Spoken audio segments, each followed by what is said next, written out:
À la direction de l'UNIL, nous considérons que les compétences transverses sont au cœur même de la formation universitaire. Tout d'abord, elles permettent de rappeler que le but d'une formation universitaire ne se limite pas à acquérir des connaissances, mais bien des compétences. On parle de savoir-faire, de savoir-être, de savoir-dire. Ensuite, et je devrais dire surtout, si dans la longue liste des compétences transverses, on prend des exemples tels que la réflexivité, le traitement des questions complexes, la capacité de recueillir des informations en grand nombre et de les synthétiser, ou encore de tenir compte du multiculturalisme, on touche à des caractéristiques fondamentales du travail universitaire. Donc on parle de compétences qui sont des atouts pour réussir une formation universitaire, mais qui sont aussi indispensables pour se lancer dans la vie après l'université, puisque c'est ce que la société, et les employeurs en particulier, attendent de nos anciens étudiants.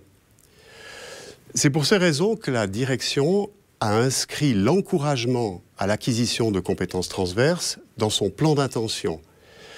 Et d'ailleurs, cette priorité a été reprise dans le plan stratégique de notre gouvernement. Elle a été reprise avec un accent sur un cas particulier très intéressant, l'acquisition de compétences transverses requises pour la numérisation de la société. Alors pourquoi parler de compétences transverses dans ce cas de la numérisation? Eh bien, c'est parce qu'il s'agit de former non seulement des utilisatrices et des utilisateurs habiles des outils numériques, mais également que ces derniers soient avisés et critiques quant aux limites de ces outils, quant aux résultats qu'ils fournissent, à l'impact de leur utilisation sur l'évolution de la société. Comment la direction peut-elle promouvoir ces compétences transverses? D'abord, il s'agit d'encourager toutes les formes d'enseignement et aussi toutes les innovations pédagogiques qui les mobilisent. Par exemple, les enseignements qui fournissent des occasions de faire des allers-retours entre la théorie et la pratique, ou qui permettent de travailler en groupe. Actuellement, vous ne trouverez pas à l'UNIL de cursus qui ne font pas appel d'une manière ou d'une autre aux compétences transverses. Et tous les enseignantes et tous les enseignants ont accès à des formations pédagogiques dans ce domaine. C'est déjà une bonne chose, il faut persévérer dans cette voie, mais ça n'est pas suffisant.